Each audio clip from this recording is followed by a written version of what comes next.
छत्तीसगढ़ के मैं बेटायों किसान, छत्तीसगढ़ के मैं बेटायों किसान, कर लोगा पहचान, कर लो जी पहचान। छत्तीसगढ़ के मैं बेटायों किसान, छत्तीसगढ़ के मैं बेटायों किसान, कर लोगा पहचान, कर लो जी पहचान।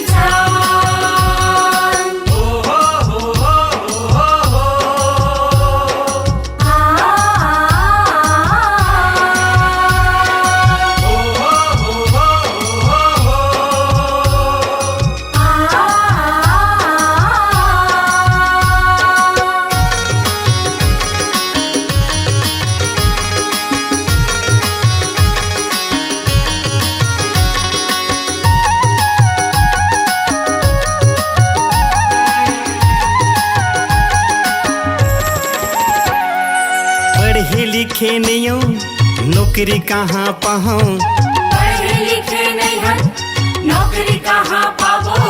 छत्तीसगढ़ माटी ला मही हानि भाऊँ, छत्तीसगढ़ माटी के सेवाला बजाबो। पढ़े लिखे नहीं हूँ, नौकरी कहाँ पाऊँ, पढ़े लिखे नहीं हम, नौकरी कहाँ पाबो। छत्तीसगढ़ माटी ला मही हानि भाऊँ, छत्तीसगढ़ माटी के सेवाला बजाबो।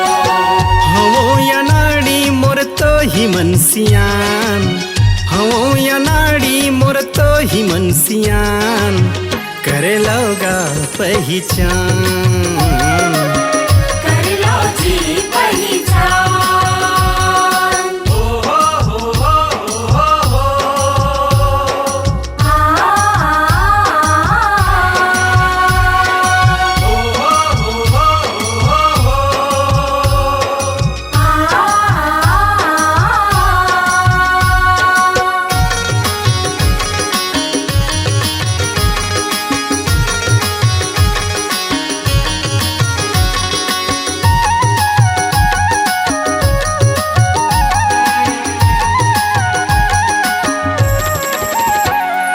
नदिया नरवा चिरई चिरगुन सबो चहचहाते हैं, नदिया नरवा चिरई चिरगुन सबो चहचहाते हैं।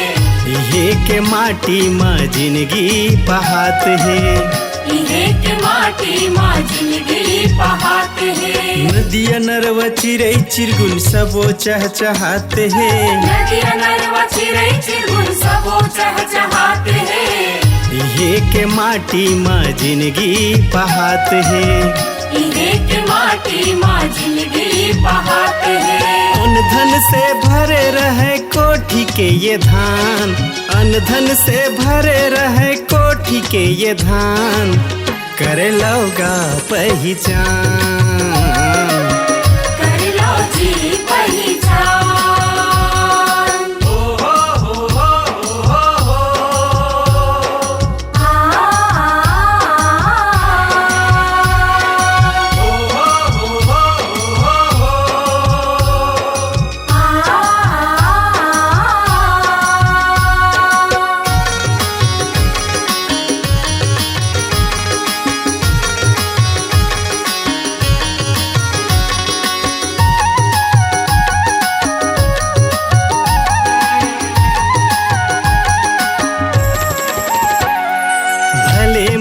गरीब हूँ दिल के हम साफ, भले हमन गरीब हवन दिल के हवन साफ। मोर मयाला गठिया ले हो गया, हमर मयाला गठिया ले होगा। भले मैं गरीब हूँ दिल के हम साफ, भले हमन गरीब हवन दिल के हवन साफ। मोर मयाला गठिया ले हो गया हमर मयाला गठिया ले होगा होगे बिहनिया ये चलोगा किसान होगे बिहनिया ये चलोगा मितान करे लोगा पहचान कर लो जी पहचान छत्तीसगढ़ के मैं बेटा हूँ किसान छत्तीसगढ़ के मैं बेटा हूँ किसान करे लोगा पहचान कर लो जी पहचान करे लोगा पहचान